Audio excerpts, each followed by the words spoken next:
Mensagens que edificam, ministradas pelo pastor Sidney Ferreira.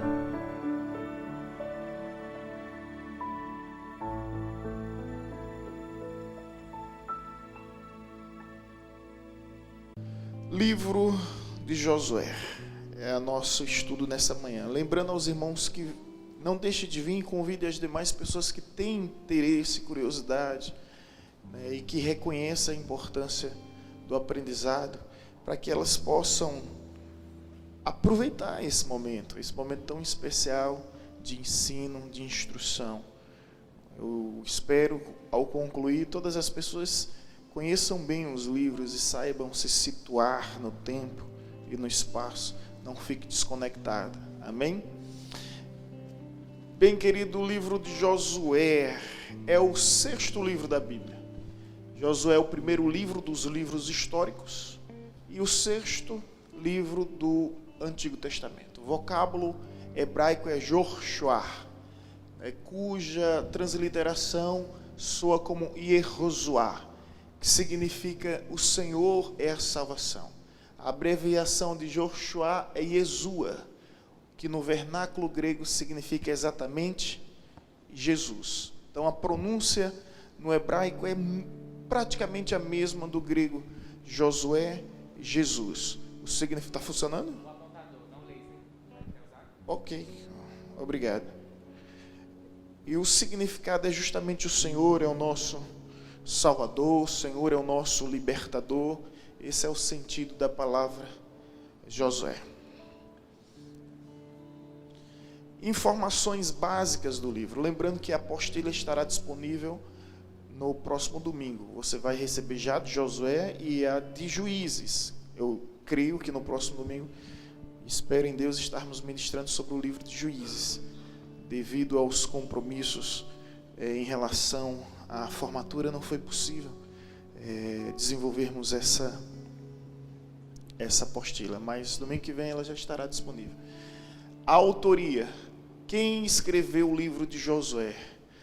Bom, parece então uma pergunta sem nexo, sem sentido, uma pergunta desnecessária, né? Uma tipo de um questionamento que deveria ser dispensável, mas não.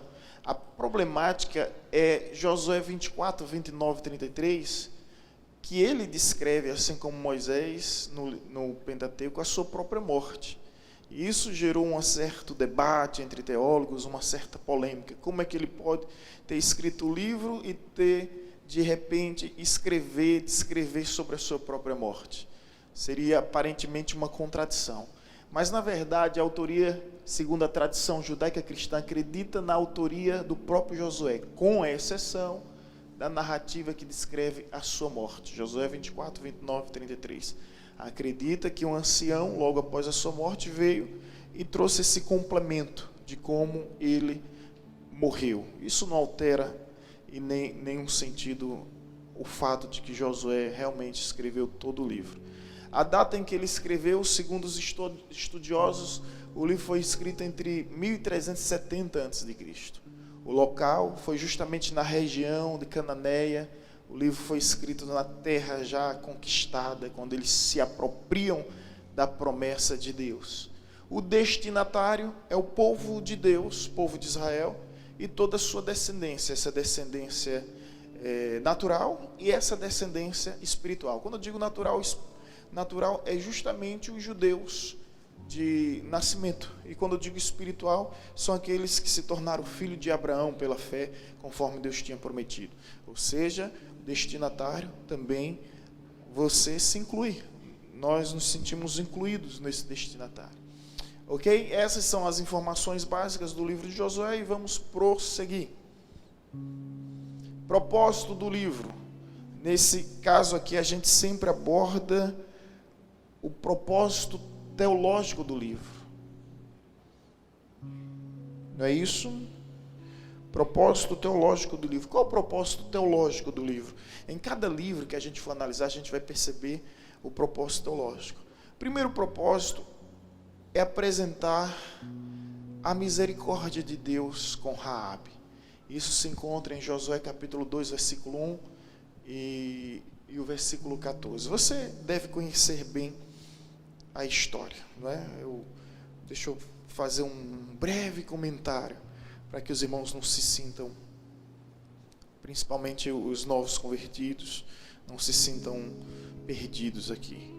Deus tinha feito uma promessa, que um dia, promessa essa aos patriarcas Abraão, Isaque e Jacó, que um dia daria uma terra que mana leite e mana mel, e essa terra seria chamada de Canaã. Abraão comprou essas terras, seus filhos viveram nessas terras.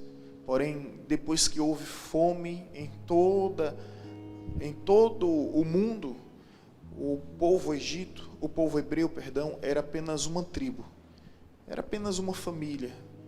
E essa família foi para o Egito por causa de José.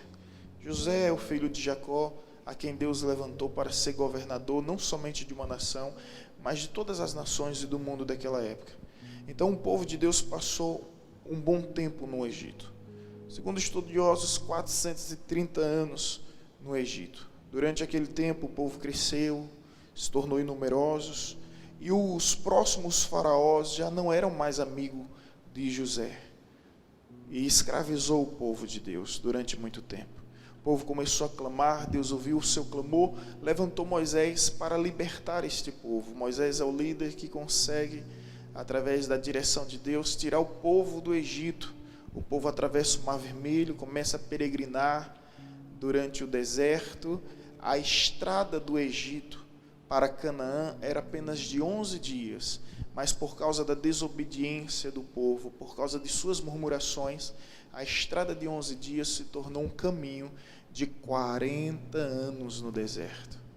No deserto, somente 2 pessoas que saíram do Egito conseguiram atravessar o deserto e entrar em Canaã, que foram Caleb e Josué. Entre os 12 espias enviados por Deus para sondar, fazer um mapeamento da terra, por 40 dias, somente Caleb e Josué não corrompeu o seu coração. Os demais simplesmente se desanimaram com as dificuldades e tentaram contagiar os outros, né, com seu pessimismo. Então somente Josué e Caleb, Deus fez a promessa que somente Josué e Caleb, então todos morreram no deserto, a não ser os que já tinham nascido no deserto. Eles agora iam viver essa promessa. Chegou o tempo que Moisés partiu, Josué assumiu a liderança, Deus foi com ele, abriu o rio Jordão, ele atravessou. Esse foi um dos maiores sinais, das maiores evidências e manifestação da aprovação divina sobre a vida de Josué. De repente, quando eles estão prestes a conquistar a grande cidade de Jericó, havia nessa cidade uma prostituta chamada Raabe. E essa prostituta acreditava no Deus de Israel e ela preferiu socorrer, atender os estrangeiros, que era justamente o povo hebreu. E ela atendeu os espias, ela guardou os espias, ela até mentiu, nós vamos ver isso na frente. E vou abrir aspas aqui, Deus abençoou a mentira de Raabe. Vou fechar aspas e deixar essa incógnita no ar, para que os irmãos possam pensar sobre isso. A gente vê no final, na apologética do livro. E de repente, os espias foram libertos por causa de Raabe. Ela foi de extrema importância. E os espias voltam, depois vem todo o povo de Israel, começa a tocar as trombetas, a rodear a cidade por 7 dias. No 7º eles arrodeiam 7 vezes, como você bem sabe, e as muralhas simplesmente caem, as grandes, robustas, suntuosas, enormes, exorbitantes, muralhas de Jericó caem, e caindo as muralhas, elas caem não para fora, mas para dentro, e quando elas caem para fora, elas caem destruindo tudo que estava ao redor. E quando o povo de Deus avança, é só vitória, é só glória. E a partir daí começam as conquistas de Ai, as conquistas das regiões e das nações cananeias naquela região. E Josué consegue realmente conquistar a terra, repartir a terra. Nós vamos ver isso. Mas o importante agora é falar sobre que o propósito teológico do livro é demonstrar a misericórdia de Deus com Raabe. Gente, talvez você não saiba desse fato, mas essa mulher era prostituta, essa mulher era cananeia, essa mulher era gentia. Ou seja, essa mulher era totalmente uma pessoa improvável. E essa mulher, e era mulher, né? Numa sociedade patriarcal, apesar de tudo, ainda era mulher. E essa mulher, ela simplesmente, devido ao seu ato de fé, a mentira,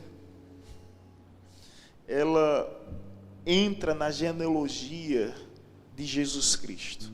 Quando você olha os ancestrais de Jesus Cristo, você vai encontrar lá prostitutos, mentirosos, pessoas que tiveram encontro com Deus e tiveram sua vida transformada. Porém, o que Deus faz com Raabe serve de uma lição teológica para todos os povos, que o coração de Deus está aberto para as pessoas, independente de suas classes sociais, independente dos seus poderes aquisitivos, independente de suas nacionalidades, independente do seu gênero. Não sei se você consegue entender isso, mas o coração de Deus está aberto para aqueles que se abrem para o Senhor. E quem conhece bem, quem acompanhou o estudo do Pentateuco, o compromisso de Deus era com os judeus, o compromisso de Deus era com os hebreus, o compromisso com Deus era com o seu povo. Quanto aos gentios, Deus tinha até ordens explícitas: não se misture com eles, não casem com eles, não constitua família com eles. Porém, Deus rompe com o protocolo, né, infringe os seus próprios preceitos para incluir Raabe na história. Assim como Raabe, nós encontramos Ruth, e nessa sequência de livros nós vamos também nos apaixonar pela história de Ruth. Inclusive, só existe 2 livros entre os 66 livros da Bíblia que tem o nome de mulher. Um é Ruth e o outro é Esther. E essas mulheres mudaram a história de uma forma fantástica. Ok? Então, o propósito teológico do livro é justamente demonstrar a misericórdia de Deus. Um outro propósito teológico do livro é demonstrar a santidade de Deus. Pois não? É verdade. É verdade.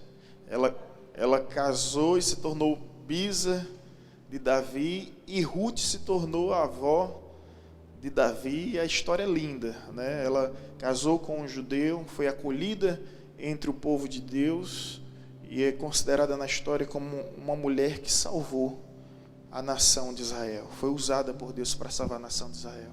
Muito bem lembrado. E o outro propósito é a santidade. Nada acontece aleatoriamente. Deus tem promessa na sua vida, amém. Mas entenda uma verdade: se você não cumprir princípio, Deus não cumpre propósito. Não adianta, meu irmão.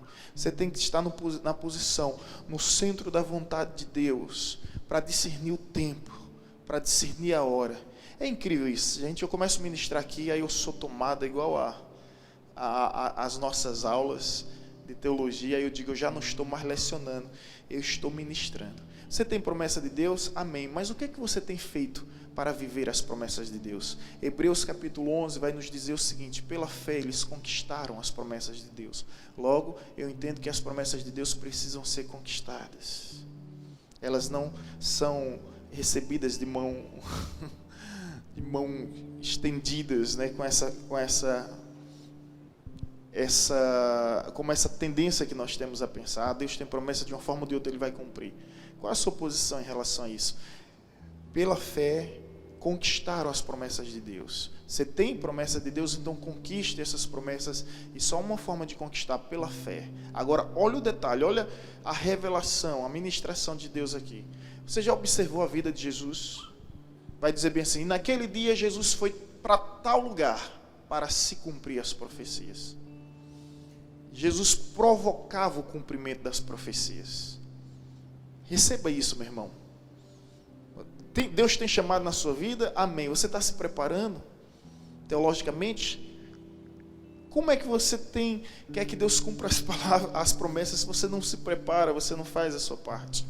Você vai perceber no Evangelho de Jesus, naquele dia, naquela hora, e Jesus fez isso para se cumprir as profecias. Jesus provocava o cumprimento das profecias. Ele procurava estar no lugar em que se tornava favorável, procurava escolher os lugares, os ambientes que se tornava favorável para que o cumprimento da profecia viesse sobre a sua vida. Receba esta palavra, que é ministração da parte de Deus para a sua vida. As profecias, as promessas existem para ser conquistada e são conquistadas através da fé. Deus prometeu que daria uma terra que mana leite e mana mel. Nós tivemos em Israel 2017, quando Israel completou. Foi 2017 mesmo? Quando Israel completou 70 anos. 2018, quando Israel, 15 de março agora, 15 de março ou 14 de março? 14, né, Gilberto? Gilberto é um outro apaixonado pelo Israel. 14 de março vai completar 72 anos. E nós tivemos, quando eles completaram 70 anos. Eu aprendi lá, estudando teologia, não tive essa informação, não que não exista, mas é que eu não consegui ter, que a terra que manda leite e manda mel não é o leite da vaca, é o leite da cabra, por incrível que pareça, mais nutritivo. Não é o mel da abelha, a abelha nem tem naquela região. É o mel da tâmara, nós desfrutamos da tâmara, que delícia. Todo café da manhã tinha a tâmara. Então, a terra que mana leite e mana mel, uma terra que seria próspera por natureza, e é incrível, né, a prosperidade, a bênção da prosperidade de Deus na vida de Israel. Deus prometeu que aquele povo viveria naquelas terras, uma terra abençoada.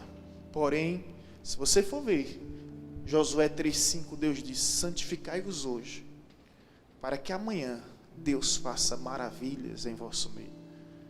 Santificai-vos hoje, para que amanhã Deus faça maravilhas em vosso meio. O que é santidade? No hebraico, kadosh, separado. Ser separados, ser exclusivo para Deus, se reservar para Deus, se resguardar para Deus, se separar das contaminações, se separar das sujeiras, se separar das imundícias. Isso é ser santo. Se você não tiver uma vida de santidade, se você não cumprir esse princípio, Deus não vai cumprir um propósito da promessa. Santificai-vos hoje. Entenda, a maioria das pessoas querem mudar essa ordem. Elas querem viver o seguinte, né? Vivam as maravilhas hoje e se santifiquem amanhã. Não é?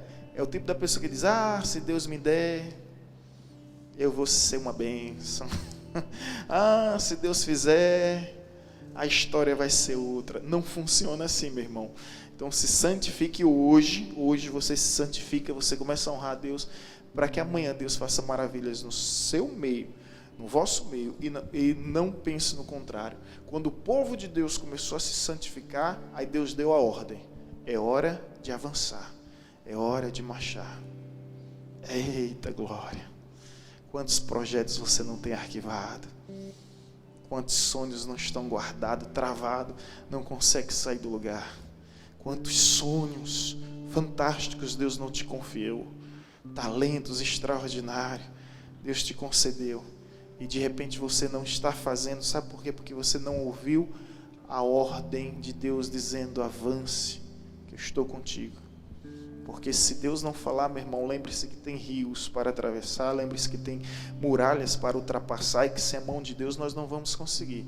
Portanto, lembre-se, se santifique, porque somente se santificando Deus vai dar a ordem: vai, eu vou contigo. Senão, seus projetos não vão sair do papel, seus sonhos não vão sair das imaginações.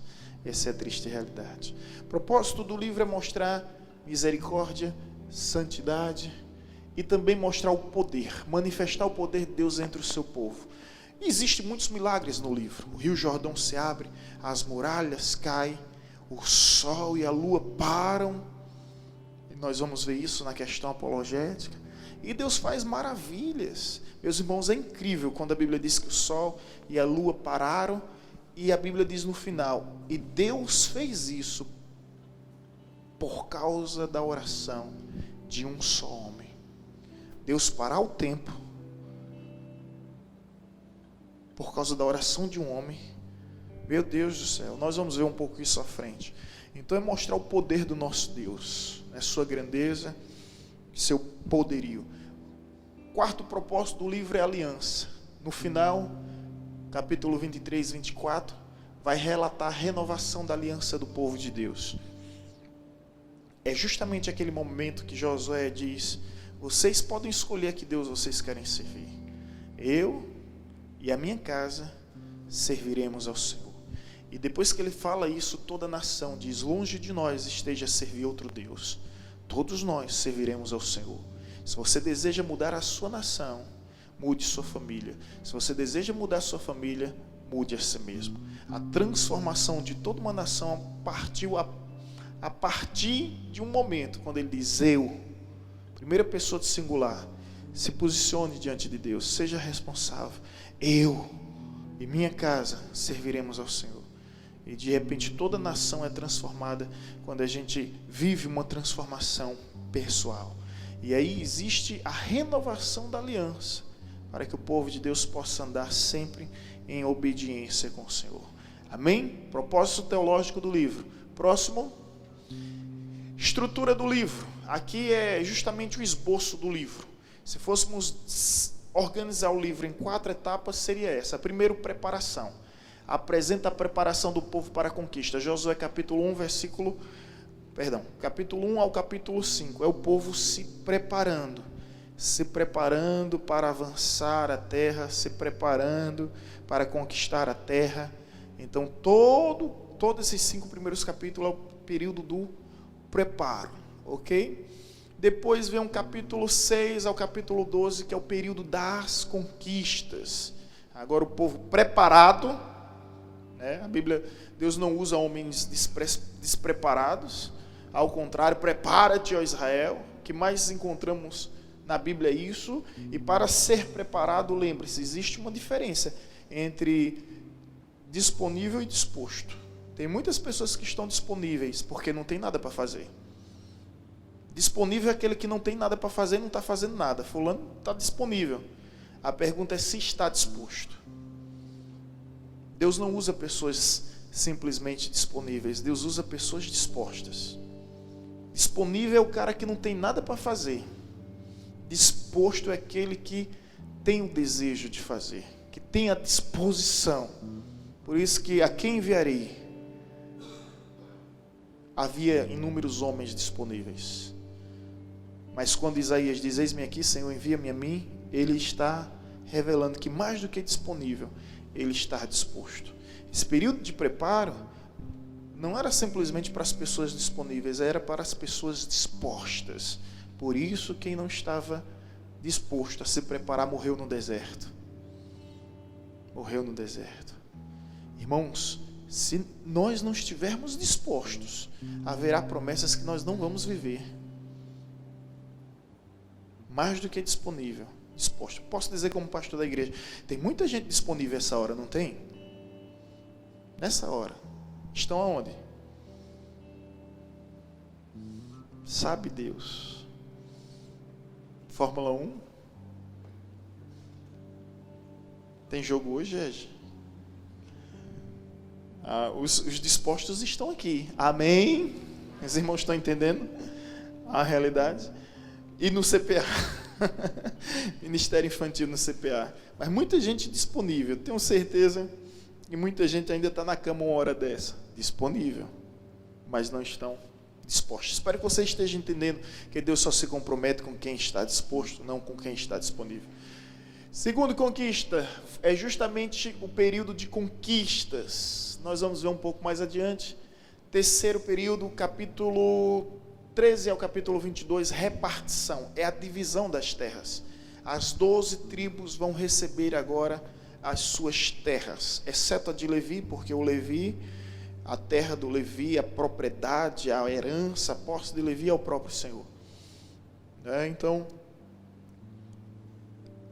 para que os irmãos entendam, dos 12 filhos de Jacó, José e Levi ficaram sem terra. As terras de José e Levi foram cedidas para Manassés e Efraim, filho de José. Então agora é o momento de repartir a terra, de dividir a terra, de organizar. Conquistou? Organizou. Depois, o último parte da estrutura é apresentar a morte do líder Josué. Josué 23, 24. É linda a despedida de Josué. Se você puder ler, ele se despedindo do povo. Eu sei para onde vou, sei do que eu fiz, mas antes de partir, eu gostaria de fazer um pedido. Não deixem o Senhor, não deem as costas ao Senhor. Lembre que se nós estamos aqui é porque o Senhor foi quem nos trouxe, o Senhor que nos conduziu, o Senhor que nos guiou, o Senhor que nos guardou e nos livrou de todo mal. A preocupação de um líder não é só de um bom líder, não é somente em relação ao seu tempo. Um bom líder não se preocupa simplesmente com sua gestão. Josué nos ensina isso. O bom líder, ele faz as coisas pensando no futuro. Tem muitas coisas, irmãos, que nós fazemos aqui que nós sabemos que nunca vamos colher. Fazemos para que as próximas gerações possam ser beneficiadas e mais favorecidas do que a nossa. Mas o bom líder é como Josué. Ele prepara o povo para dias que virão, independente dele estar presente ou não. Posso te dar muitos exemplos disso. Um exemplo é Davi. Quando Davi diz, eu quero construir um templo. E Deus disse, não, porque você é um homem sanguinário. De repente, a maioria de nós, ser humano, tinha desistido da ideia. Mas ele simplesmente pensou, eu não posso construir, mas eu posso coletar recursos para que um dia alguém construa. Ele não sabia quem ia construir. E ele começou a fazer campanha. Chegou a morrer, nunca viu o templo construído, mas fez campanha para que o templo fosse construído. Quem age assim, não age para si nem por si, mas age pensando justamente na glória de Deus. Felizmente há pessoas que são movidas pelos créditos. Quando acaba um filme, quando acaba uma parte do teatro, seja lá o que for, aí aparece no final créditos, aí sai a relação de nomes. Tem pessoas que se seus nomes não estiverem lá, meu Deus do céu, elas não movem uma palha, porque o que elas querem é o seu nome. Aí essas pessoas nunca leram sobre os anônimos da fé. Está aí uma das minhas bonecas. Bonecas é protótipo, arquétipos de livro. Eu pretendo escrever sobre os anônimos da fé. Pessoas que a Bíblia não citaram o nome, mas cujas obras foram extraordinárias. Usados por Deus. Essa mulher do vaso de alabastro, como é o nome dela? Alguém lembra? Foi cantada a canção aqui. Eu quebro o meu vaso, né? Alguém lembra o nome dela? Não, né? Mas Jesus disse bem assim, aonde o evangelho for pregado, fale o que ela fez.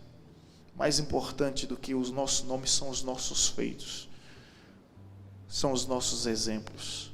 São as nossas atitudes.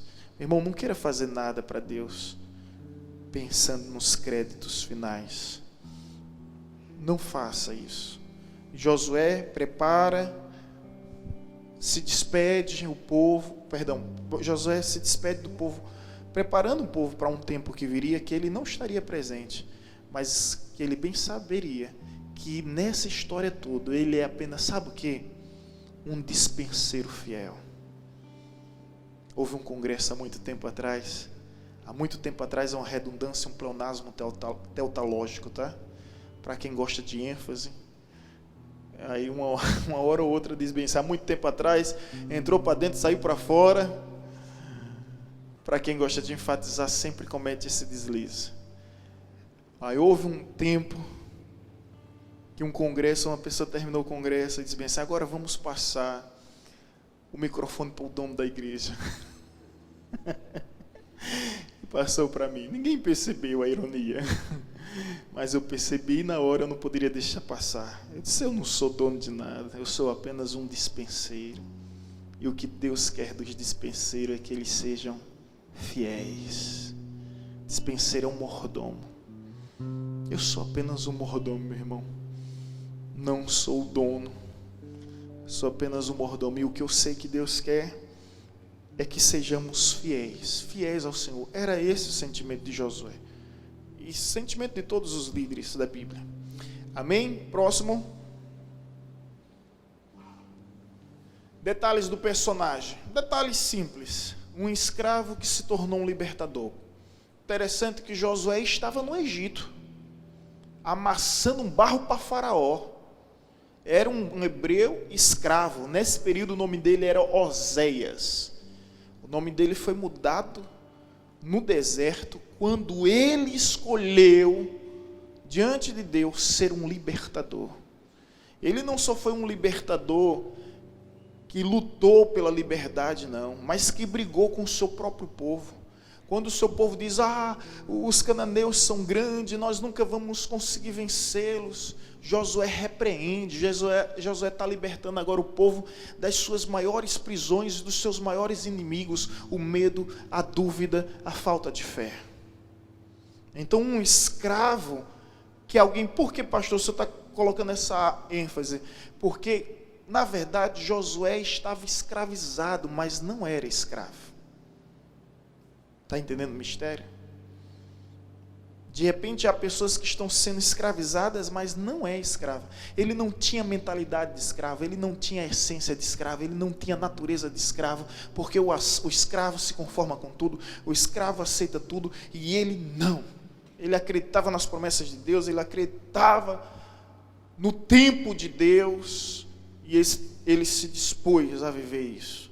Então tem pessoas que estão sendo escravizadas, mas não são escravas. José era escravo? Não, estava sendo escravizado, mas nunca foi escravo. Havia dentro dele um governador, o dom da administração que Deus tinha lhe dado. De repente você está passando por um momento difícil, mas isso não te define. Você só está passando. É o deserto. Não existe moradias no deserto porque é lugar de passagem.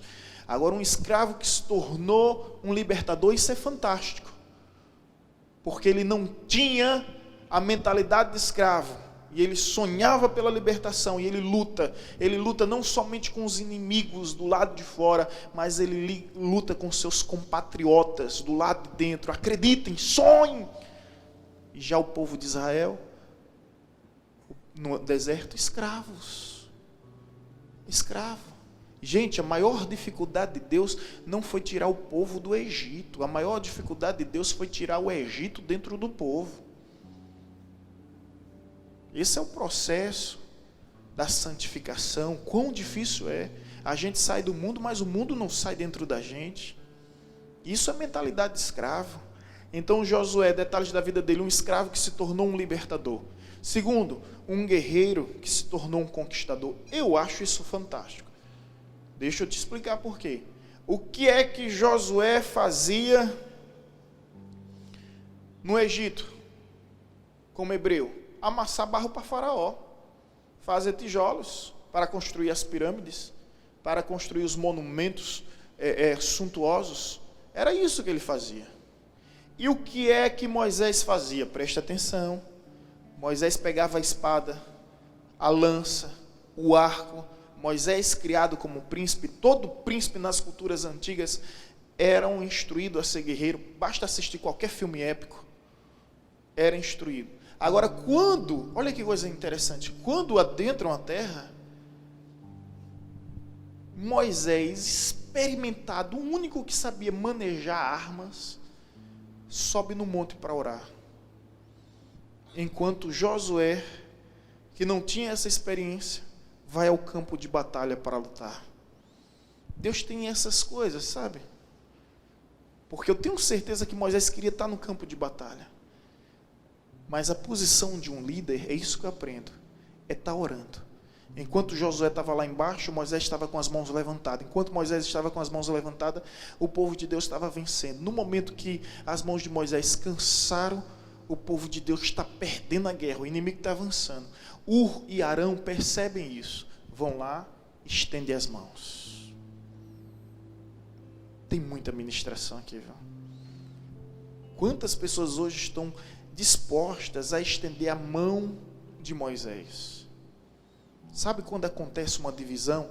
É quando as pessoas pensam da seguinte forma: eu consigo fazer melhor do que ele. E ao invés de ajudar quem está fazendo o que está fazendo, elas pensam, eu consigo fazer melhor do que ele. Deixa eu te explicar o que acontece. Aconteceu o seguinte: Ur e Arão ia chegar e dizer, você está vendo Moisés cansado? Se fosse eu no lugar dele, eu conseguiria fazer melhor. Aí Ur e Arão disse, vamos deixar ele morrer. Quando ele morrer, a gente assume o poder. É assim em tudo que é lugar. É a fábula dos 3 porquinhos. Já ouviu a fábula dos 3 porquinhos? Escuta essa. Os 3 porquinhos decidiram fazer um cozido. Caldeirão, colocaram o cozido. E aí um deles lembra, olha, a gente precisa do sal, senão o cozido vai ficar insosso. Então vamos procurar o sal. Aí tiram na sorte. Aí quando a sorte cai sobre um porquinho. Aí o porquinho, eu não vou não, porque se eu for vocês vão comer. Não, a gente vai dar palavra, a gente vai dar honra, a gente vai sustentar. Não, vocês vão comer. Eu sei que vocês vão comer. Não, mas a sorte foi decidida, você tem que ir. Tá certo, mas por favor, pelo amor de Deus, não coma. E o porquinho sai e simplesmente se esconde atrás de uma árvore, bem próximo. Aí fica olhando. Aí os 2 outros porcos aguardando. Dá 1 hora, 2 horas, 3 horas, 4 horas, o tempo passa, o tempo voa, e nada do outro porquinho chegar com sal. Ou seja, dava tempo dele 10 vezes no lugar e voltar. E os porquinhos disseram, se a gente não comer o cozido agora, vai se estragar. Vamos fazer o seguinte, vamos comer, já que ele não chegou, alguma coisa aconteceu, porque senão estraga. Aí eles simplesmente começaram a comer, mesmo insosso. Quando eles começam a comer, colocam a primeira colherada na boca, aparece o porquinho. Eu não disse que vocês iam comer.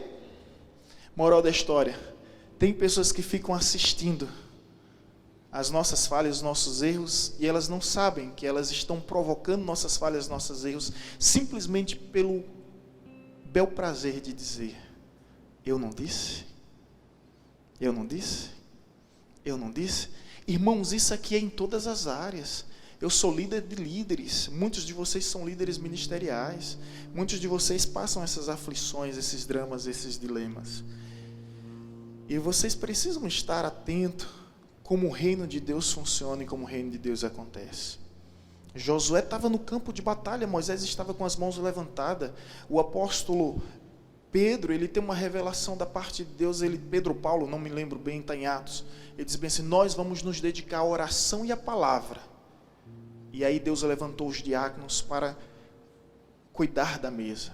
O pastor que não se dedica à palavra e à oração, ele é como Moisés, que desfalece suas mãos e o povo vai perdendo a guerra. Vai perdendo. Agora o pastor quer se envolver com tudo. Sabe, Ministério de Iluminação está lá o pastor mexendo, projeção está lá o pastor mexendo, ele pensa que ele está abafando, ele está fazendo um mal terrível para a vida dele. Dia desse eu vi que um pastor caiu de um andaime, eu fui perguntar, o que é que um pastor foi fazendo em cima do andaime? Morreu. Vitória de Santo Antão, da convenção, subiu no andaime bem alto, e olha lá que não tinha condições nenhuma, não tinha experiência, se pelo menos fosse um profissional da área. O que é que ele vai fazer no andaime? Será que não havia pessoas habilitadas para isso? Enfim, o que eu quero dizer é que o que Deus espera de um líder é que ele esteja no monte, com as mãos erguidas, e que haja Arão e Ur para ajudá-lo a estar com as mãos estendidas. Senão, todos perecem, meu irmão. Não é só Moisés que perece, não. Todos perecem. E outra, se você ainda não aprendeu, Rafael está aqui para explicar. Cadê Rafael, meu amigo? Rafael. Isso é você mesmo. Rafael é enxadrista, né? Jogador de xadrez. Qual é o objetivo do xadrez se não capturar o rei? Jesus disse, ferirei o pastor. Ele cita esse adágio, né? E as ovelhas ficarão dispersas. Qual é o objetivo de Satanás, meu irmão? O alvo principal de Satanás é o líder. É o líder. E quando acontece um escândalo com o líder, a proporção é bem maior. Entendeu? Então, um guerreiro que se tornou um conquistador, um guerreiro disposto, se tornou um conquistador, homem de guerra. Terceiro, letra C, um discípulo que se tornou um mestre. Josué foi discípulo. E como discípulo sempre esteve com um coração ensinável para aprender. Um coração domesticado. É isso que eu peço a Deus. Me dá um coração ensinável, porque quando o homem deixa de aprender, ele deixa de crescer. E deixa eu te dizer uma verdade, irmãos. É melhor uma derrota que nos torne humilde do que uma vitória que nos torne arrogante. Não esqueça de Deus quando tudo der certo na sua vida. Algumas pessoas não sabem, mas o sucesso é tão prejudicial quanto uma derrota. Tinha um aluno meu que dizia o seguinte, aqui no seminário de teologia, ele disse bem assim: tenha cuidado com as críticas, mas sobretudo, tenha cuidado com os elogios. O coração do homem é provado diante dos elogios que recebe. Como o fogo prova a prata, o homem é provado pelos elogios que recebe. Aquela canção tributo do Senhor, como é o nome do Senhor? Do veinho, Victorino Silva. Aí diz bem assim, foi cantado aqui: se aplausos eu receber no Calvário, vou me gloriar. Eita glória! Se aplausos eu receber no Calvário, vou me gloriar. Essa mesma canção diz que nem mesmo milhares de vozes de anjos poderiam expressar a gratidão que ele tinha ao Senhor. Discípulo que se tornou um mestre. Letra D, um servo que se tornou grande líder. É fantástico isso. Queria dizer aos irmãos que Moisés teve outros filhos. Um dos filhos de Moisés foram até chamado de Gerson. A pergunta que se faz, em uma sociedade patriarcal, em uma sociedade que o que prevalece, naqueles tempos, em todos os povos antigos, era a monarquia, o governo de pai para filho, uma espécie de autocracia, de oligarquia. A pergunta que se faz é: por que o filho de Moisés não assumiu a liderança? Não é? Por que o filho de Moisés não assumiu a liderança? Por que Josué? Sabe por quê? Que é a resposta? Porque Josué foi muito mais do que um filho para Moisés. Quando Moisés sobe ao monte, um monte de trovões, relâmpagos, o povo tem medo de ir. Por isso que diz essa canção, né? Essa canção me faz entender que o vento forte é você, que... lembra dessa canção, né? Lembra não? A tempestade é você. Essa canção é baseada nessa história. Quando Deus começava a falar, havia trovoadas. O vento forte é você, trovões é você, tempestade é você. Guarda aí para a gente cantar no final. O povo ficava com medo, mas quando Moisés subiu o monte, sabe para onde é que Josué ia? Para o monte, gente. Vai ler a Bíblia para tu ver. E Josué ficava na metade do monte, esperando Moisés. Quando Deus falava com Moisés na tenda, sabe onde é que Josué estava? Na porta da tenda. Aonde Moisés ia, Josué ia atrás. Vai que sobra para mim, vem a bênção e de repente respinga em mim.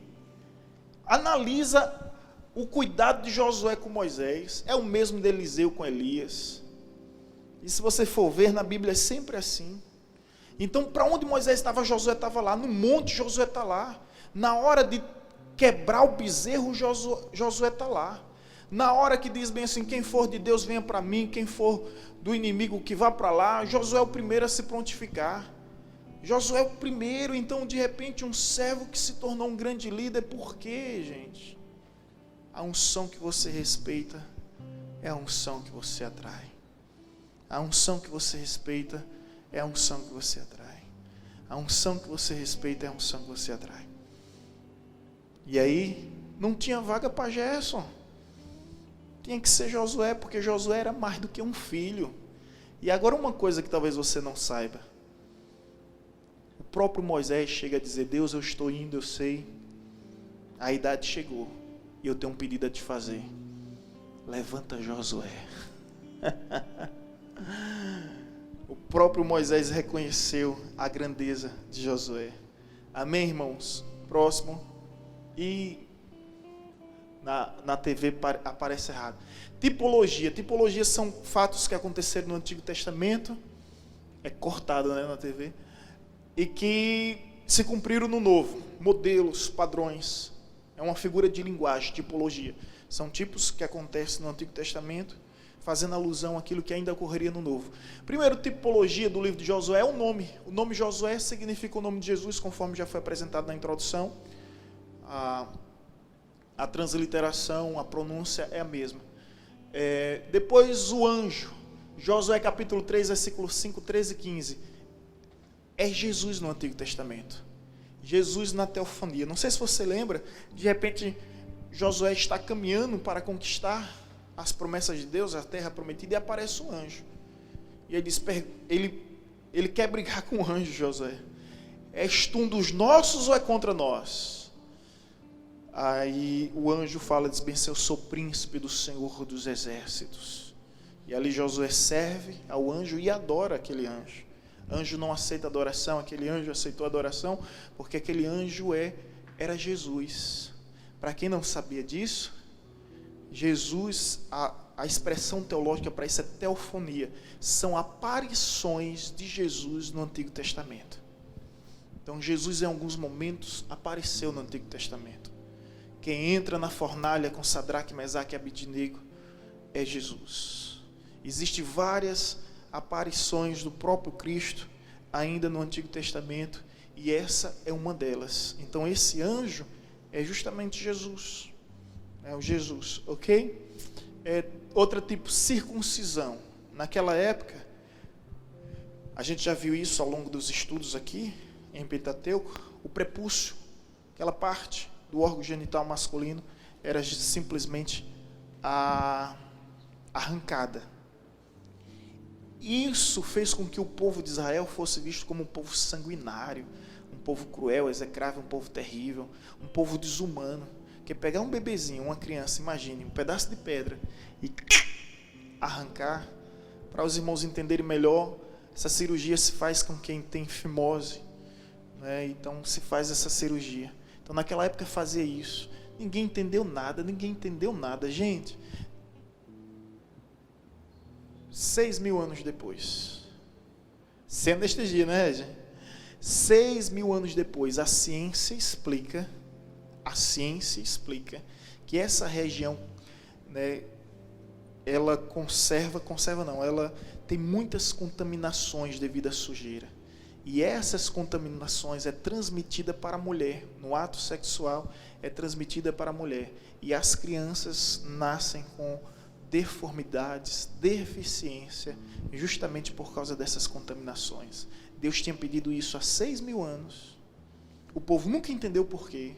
Aí quando a ciência explica, aí que os judeus, agora nós entendemos. Se Deus está mandando, obedeça. Deus não existe para ser entendido, Deus existe para ser obedecido. Obedeça. Justamente. Muito bem, teóloga Maria José. Gente, olha só os critérios de Deus em relação à alimentação. Se você for ver no livro Pentateuco, hoje a China está vivendo o que está vivendo justamente pelas maneiras que eles agem. Terrível, que povo terrível aquele. A maneira que eles tratam os animais, comendo um bicho vivo, terrível. Né? Olha aí, coronavírus como uma pandemia assustando o mundo todo, profecias se cumprindo da parte de Deus. Aí você vai para Pentateuco, tem todo cuidado, toda orientação da parte de Deus. Tremendo, gente. Então, lembrando, a circuncisão é uma tipologia do batismo. Em Colossenses 2:10, 3 faz essa alusão. Raabe, uma tipo dos gentios. Ou seja, Raabe é uma tipologia de que Deus inclui os gentios no seu ministério da salvação. Amém? Próximo. Apologética no livro de Josué. Chegou a hora da polêmica. Como Deus pôde abençoar Raabe tendo ela mentindo? E agora? Deus abençoa a mentira? O diabo não é o pai da mentira? A Bíblia não diz que nenhuma mentira procede da verdade, que nenhuma verdade procede da mentira? E agora? A mulher mentiu. De repente os guardas cananeus da cidade de Jericó perguntaram: os espias, porventura, estão escondidos na sua casa? Ela simplesmente disse: não, eles não estão aqui, nem sei quem são, por aqui nem vieram. E eles estavam lá escondidos. Os soldados foram embora, eles desceram por uma corda e depois voltaram. E agora? Resposta teológica. Tem duas. A primeira é: Deus não abençoa a mentira de Raabe. Deus abençoou Raabe apesar de sua mentira. Legal! Muitos estão dizendo: ufa! Verdade, essa é uma posição teológica. Outra, ordem moral. O que é ordem moral? Deus abençoa a mentira em nome de um bem maior. Ordem moral. Não é a primeira vez que isso acontece na história. Lembra das parteiras que Faraó mandou matar todos os homens? E elas simplesmente mentiram para Faraó, dizendo que não estava nascendo bebês homens, estavam nascendo só mulheres. E a Bíblia diz: por isso Deus abençoou as parteiras e a fez prósperas. Moral da história. E agora, José?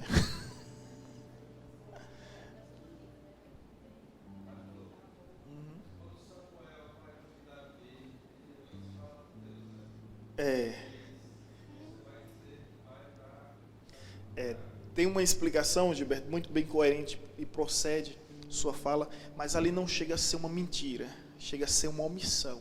Deixa eu explicar a situação. Saul é rei, Samuel é profeta. Deus se revela ao profeta Samuel dizendo: eu reprovei Saul, vá à casa de Jessé, ungiu seu filho como rei. Deus é estrategista, viu?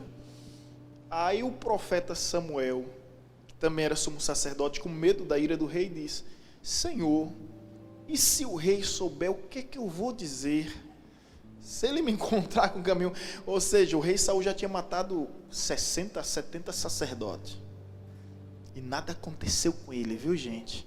Para quem pensa que a ira de Deus acontece de uma hora para outra, nada aconteceu. Ele continuou no reinado, fazendo essas coisas erradas. Mas, enfim, não vem um caso. Porque eu estou querendo dizer, nem tudo que dá certo é certo. Não é? Ele continuou dando certo, mas não estava certo. Moisés pegou o cajado, danou-lhe na rocha. A rocha fluiu água, fluiu. Deu certo? Deu. E o povo aplaudiu. Mas era certo? Não. Por causa disso ele deixou de entrar na terra prometida. Deus trabalha com princípios. Princípios são inegociáveis. Voltando à questão. Aí Deus diz, olha Deus estrategista. Samuel, porventura alguém pergunte o que você vai fazer, diga que você vai fazer um sacrifício. Aí quem faz uma leitura da Bíblia, pensa que Deus está mandando Samuel mentir. Mas toda unção de rei exigia um sacrifício. Ele foi na casa de Jessé ungir o rei e depois fazer o sacrifício. Moral da história, Deus não está mentindo. Deus está o quê? Mentindo. Deus não precisa dar detalhes da sua vida para quem não interessa. Aprenda com Deus, meu irmão. Você quer dar detalhe de tudo da sua vida para quem não interessa? Então, nesse caso, não chega a ser, está entendendo? Não chega a ser exatamente uma mentira, pois não? Chega a ser uma omissão, uma estratégia de Deus. Perfeito, Yolanda. E esse era um dos exemplos que eu tinha em mente, perfeito, viu? Revelação aí. Não foi nem carne nem sangue. Quando Moisés fala com o faraó, Moisés fala o seguinte, libera a gente para ir no monte orar e adorar. A ideia não era essa. A ideia era vazar. Só que haveria adoração no monte. Justamente. Boa omissão. Agora a questão da Raabe. Gente, é poético, é bonito, é lindo. Olha para mim. Primeira posição teológica. Deus não abençoou a mentira da Raabe. Deus abençoou Raabe apesar da mentira. Pá, não procede. descartável, insustentável. De fato, a realidade é essa. Deus abençoou a mentira de Raabe, abençoou a mentira das parteiras do Egito. Mas pastor, estou escandalizado. Ordem moral. Deus abençoou a mentira em nome de um mal, em nome de um bem maior. E agora?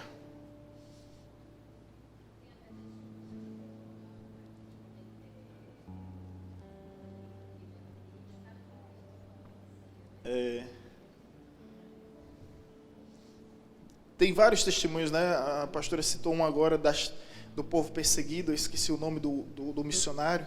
Ele vai levando vários alimentos, quer dizer, ele vai levando várias Bíblias. No carro, o pessoal pergunta, para e diz, bem, o que é que você está levando? Eu disse, eu estou levando alimentos. Aí o camarada, vamos investigar. Quando abre, diz, vá logo, senão esses tomates vão se estragar. E era tudo Bíblia ali. Não é? E aí é milagre de Deus. Mas a verdade, gente, a Bíblia de fato é um alimento. Mas deixa eu falar uma verdade. Ordem moral. Eu queria que você entendesse isso. Ordem moral. Nós vivemos numa cultura muito boa. Nós temos total liberdade. Mas agora imagine você adorando a Deus nas cavernas, nas catacumbas romanas, escondido, à luz de vela, justamente nas regiões subterrâneas. Depois você volta para sua casa, aí chega e hospeda um missionário que veio de algum lugar. Aí chegam os guerrilheiros, tudo armado, perguntando, fulano está aí? Se coloca no lugar de Raabe. Se Raabe dissesse, ele está, você pensa que só ia morrer os soldados? Ela também ia morrer. O problema é isso, a gente pensa que só os soldados iam morrer, ela ia morrer. Aí de repente abre a porta, estão aí uns missionários, aí você vai dizer, estão, morre o missionário, morre você. Então Deus realmente abençoou a mentira por uma ordem moral em nome de um bem maior. Agora, isso não abre legalidade para a gente viver mentindo. A mentira ainda é pecado e o diabo continua sendo o pai da mentira. Amém? São exceções da regra. Eu espero que os irmãos não saiam dizendo aí, o pastor disse que Deus abençoa a mentira e está tudo certo, eu agora posso mentir à vontade. São exceções da regra. E quem estabeleceu essa regra? Deus. Achou ruim? Discute com ele. Não fica com raiva de mim, não. E outro problema também é o pessoal colocar cara feia para o pastor. O pastor está apenas transmitindo uma informação teológica e consulte as autoridades no assunto e você vai ver que não tem o que esconder. É um fato. As parteiras mentiram, Raabe mentiram e foi abençoada por Deus por causa da mentira, que era um ato de fé, uma expressão de fé e de confiança em Deus.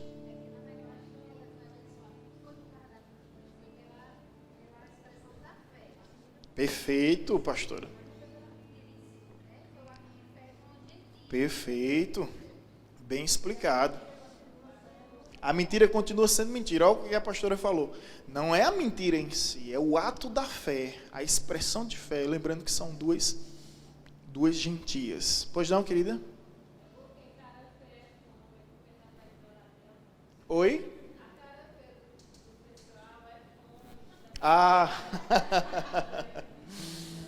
Dá certo, querida. Vamos lá. A apologética do livro primeiro já foi, né? Como Deus pôde abençoar Raabe tendo ela mentido. Segundo, Deus foi justo ao punir a família de Acã junto com ele. Lembra de Acã? Ele extorquiu, usurpou os tesouros do rei, que era as primícias do rei, e ele escondeu nas suas tendas. Gente, o problema dele maior não foi ter roubado. Roubar é problema. O problema dele maior foi justamente tocar nas primícias de Deus. E quando foi descoberto, resumindo a história, foi apedrejado ele e sua família. Aí a pergunta é justo isso? Não diz a Bíblia que os filhos não responderão pelos pecados dos pais? E agora? Deus entrou em contradição? Alguém aqui assistiu A Terra Prometida? O filme, massa, né? Legal. Bom, quem assistiu a Terra Prometida, só para facilitar a explicação, percebeu que os filhos de Acã eram cúmplices do pai. Estava tudo consentindo no erro. Então Deus não foi injusto. Deus puniu aos transgressores. Diferença dos filhos de Corá. Os filhos de Corá, gente, se você for entrar no YouTube hoje, botar os filhos de Corá, uma mensagem minha que tem mais de 15 mil visualizações ou mais, foi pregada aqui num domingo de manhã, onde os filhos preferem um tio ao invés do pai, quando na realidade o motivo não é isso. Eles preferem a verdade do que a mentira, o justo do que o injusto, o correto do que o incorreto. É incrível. Gostaria de ter mais tempo para falar sobre ele, mas eu já falei, né? Os filhos de Corá eu já falei. Letra C. Por que os filhos de Israel honraram a aliança que tinha feito com os gibeonitas, mesmo depois de descobrir...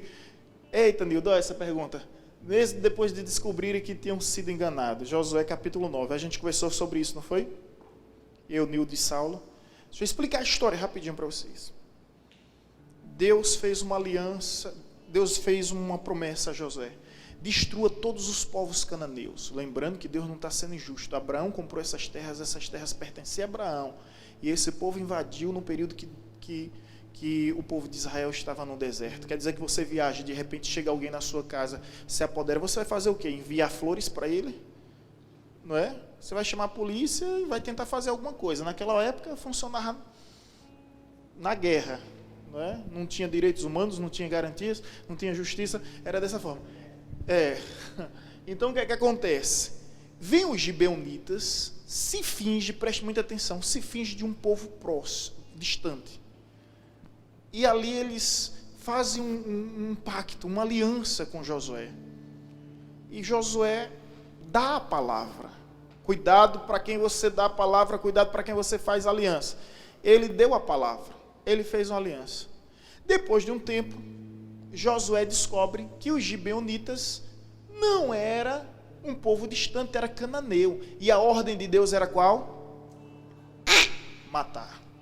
O que eu acho incrível nessa história é que entre a ordem de Deus e a palavra da aliança, Deus instrui Josué: não matem eles. Você deu sua palavra. Agora, com mais bronca, né? Aí Josué, meu Deus, o que é que eu vou fazer? Aí os gibeonitas ficam morando no meio do povo de Israel, sendo tratado como escravo. E o tempo passa. Eu fui estudar, 400 anos passaram. Aí Saul, o rei Saul, simplesmente matou uma boa parte dos gibeonitas. Sabe o que foi que aconteceu? Nada. Deus não tinha compromisso com Saul. Saul andava à toa. Deus não estava nem aí mais para Saul. Depois disso, Saul morre, vem Davi. Davi está bem, em paz, tudo certo. Aí de repente, gente, vai ler a Bíblia. 3 anos de fome. O povo morrendo. 3 anos de fome. Davi vai consultar a Deus. Deus, o que está acontecendo?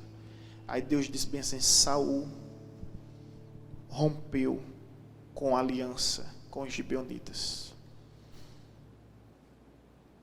E por essa razão, o juízo de Deus está sobre esse povo. Davi pergunta aos gibeonitas: o que eu devo fazer? Os gibeonitas dizem: você vai pegar 7 homens da casa de Saul e você vai matá-los. Naquela época era olho por olho, dente por dente e sangue por sangue. E a praga só cessou quando os 7 homens da casa de Saul foram sacrificados. Quando Davi vai sacrificar os homens, ele poupa um. Quem lembra? Mefibosete. Ele poupa a vida de Mefibosete. Irmãos, eu gostaria de ter tempo, mas não tenho, de me estender mais nesse assunto. Mas eu só queria chamar a atenção e dizer o seguinte: Deus é um Deus que honra a palavra, honra a aliança. Você pode não descartar a aliança, você pode não ter compromisso com a aliança, mas Deus honra a sua palavra. Se você deu palavra a alguém, honre. Aquele que faz um voto e não cumpre é voto de tolo antes que não faça. Se você olhar essa história com atenção, você vai ver o quanto Deus honra por uma palavra. Entre cumprir a ordem e honrar a palavra, Deus disse a Josué: honre sua palavra. Então, só queria dizer o seguinte para os irmãos: cuidado com quem você faz aliança. Cuidado. Porque se você der a sua palavra, você está preso à sua palavra. Você tem que cumprir a sua palavra. E se você não cumprir, assim como Saul não cumpriu, pode ter certeza que o juízo de Deus virá. Pois não, Nildo?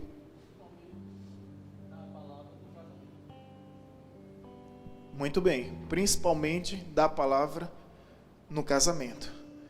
E eu disse quinta-feira aqui, né? A aliança que sustenta o amor, não é o amor que sustenta a aliança. Temos que honrar a palavra. Letra D, como poderia o sol ficar parado durante o dia inteiro? Como poderia o sol ficar parado o dia inteiro? Na realidade, essa questão apologética é como pode o sol ficar parado se ele já está parado? Gente, explicando de uma forma muito objetiva. O texto diz: o sol e a lua pararam. Mas como se eles já estão parados? Quem está em movimento não é a Terra? No movimento em rotação em torno do seu próprio eixo e movimento de translação em torno do Sol. Movimento de rotação 24 horas, movimento de translação 365 dias. Então quem foi que parou? Foi a Terra. Mas por que Josué não disse isso? Porventura ele tinha conhecimento de astronomia naquela época? Não tinha. E se Deus fosse explicar uma aula de astronomia, ia endoidar. Até mesmo porque naquela época era o geocentrismo. A Terra, segundo eles, era o centro do universo. Então Deus foi muito mais prático. Ó, Josué, faz desse jeito, depois eu te explico como vai ser. Quando tu subir para a glória. Perfeito. Perfeito. Apenas uma figura de linguagem, uma linguagem coloquial. O sol nasceu, o sol se pôs, o sol está parado. Até hoje, se a gente for escrever e o sol nasceu, alguém vai dizer: está vazando corrente. Lá no seminário, quando alguém cometia um erro, os alunos diziam vazando corrente, ainda fazia bzzz.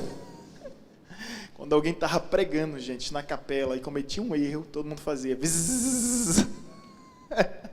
Era vazar corrente. Ok, então bem explicado, vamos chegar ao fim, por gentileza. Evidências arqueológicas de Jericó. Bom, existem inúmeras. Nós citamos essa aqui. Esse arqueólogo, Garstang, diretor da escola britânica, ele descobriu as muralhas de Jericó. Só que ele descobriu mais do que as muralhas. Tinha um vídeo que eu gostaria de passar, mas não vou ter tempo. Ele descobriu, sabe o que naquelas muralhas? A casa de Raabe. Quem lê a Bíblia vai perceber que as muralhas todas caíram, exceto a casa de Raabe estava em cima do muro. Tudo caiu, mas a casa de Raabe foi conservada. Esse que é Deus. Que Deus é esse?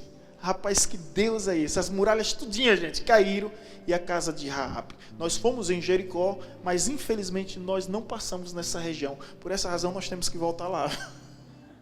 Que eu quero fazer um vídeo aqui na casa de Raabe. Ainda existe a casa de Raabe. Ao redor, somente as ruínas, os destroços, né? Mas aqui a casa de Raabe, lógico.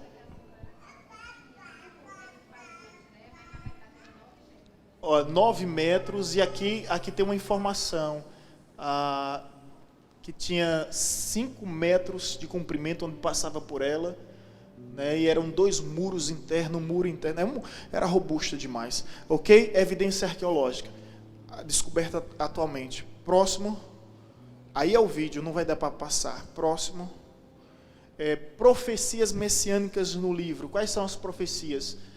Bom, apesar de não haverem profecias messiânicas em seu livro, Josué é claramente uma figura de Cristo. Não há profecias messiânicas, porém o nome é igual, a missão de libertar o povo é semelhante à de Jesus. E o próximo?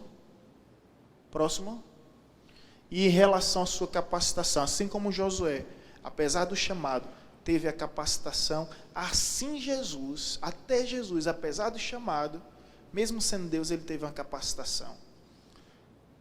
É importante concluir aqui dizendo: você tem chamado, meu irmão, Amém. Se prepare. Porque até Jesus se preparou. A Bíblia nos diz que Jesus crescia na graça e no conhecimento. Na graça e no conhecimento. Diante de Deus e diante dos homens. Tem muita gente que diz, eu tenho um chamado. Se eu tenho um chamado, Deus vai fazer algo e as coisas vão acontecer. Se você tem chamado, meu irmão, siga o exemplo de Jesus. Procure crescer na graça, se capacitar no conhecimento. Ei, não é somente diante de Deus, não. É diante dos homens. Esses dias alguém chegou e disse bem assim para mim. Eu perdoei. E ando com ele. Mas disse bem assim, pastor, se o senhor for fazer o doutorado em teologia, eu já não vou mais andar com o senhor. Porque o senhor não vai ter tempo. E eu disse, olha, eu quero fazer o doutorado, eu preciso. Aí ele disse depois o seguinte, o senhor está muito preocupado com os títulos humanos. Aí eu cheguei e disse bem assim para ele, senta aqui. Ele é professor de seminário. Eu disse, por que tu acha que é professor de seminário? Aí ele disse, e aí Deus dá uma paciência, né, gente? Aí disse, por que tu acha que é professor de seminário? Aí ele disse, na verdade... Aí ele ficou calado, né? Eu disse, bem, se você é professor do seminário por causa do título, você tem bacharel em teologia. Se você não tivesse, você não seria professor. E hoje eu estou atuando como um reitor. Eu procuro mestrado para que eu possa oferecer mestrado. Eu procuro doutorado para que eu possa oferecer doutorado. Se você vê somente isso como títulos humanos, eu não tenho como, eu digo igual Sadraque e Mesaque, quanto a isso eu não tenho que lhe responder. A única resposta que eu lhe dou é, o Cristo que eu sirvo crescia na graça, no conhecimento, diante de Deus e diante dos homens. Amém? Diante de Deus e diante dos homens. Existe, infelizmente, essa cisma de muitas pessoas, de não saber interpretar, e interpreta tudo de uma forma pejorativa, pensando que a gente está em busca de louvores, de aplausos, quando na realidade todo esforço, toda dedicação é para melhor servir. Para melhor servir. É para ter mais condições de servir com melhor excelência. E eu gostaria de encerrar dizendo isso, assim como Josué, assim como Jesus, procure você crescer na graça e no conhecimento, mas não só diante de Deus, como também diante dos homens. Faça curso, faça concurso, busque capacitação, diplomação. Enquanto nós vivermos nesse mundo, infelizmente, meu irmão, os títulos serão necessários. Todo engenheiro que passa pela Chess na área, aprende com meu sogro. Meu sogro já podia ter se aposentado há muito tempo. E ele não cresceu mais na Chess, justamente porque não tem um canudo, não tem um diploma, não tem um papelzinho. Mas todos os engenheiros, a gente estava, final de semana ele alugou uma chácara, colocou a família toda e a gente estava brincando de dominó. Toda hora ele parava, era engenheiro ligando, como é que faz isso aqui, Bibi? Ele, desse jeito, dessa forma. E isso aqui, não sei o quê. Ele não tem praticamente sossego. Ele até brincou, né? Disse, eu tenho uma esperança de não me aposentar, justamente porque a Chess precisa muito da gente. Tem uma experiência vasta. Poderia estar ganhando 10 vezes mais do que ganha. Mas porque não tem o canudo. Essa é a realidade. Procure os títulos diante dos homens. Só não perca a graça diante de Deus. Amém, irmão? Ser crente não é ser preguiçoso não, viu? Vai ter com a formiga. Olha a formiga e ela trabalha de dia e de noite, de dia e de noite, de dia e de noite. E para de querer que as coisas caiam do céu, porque não vão cair do céu. Vamos nos colocar em pé em nome de Jesus.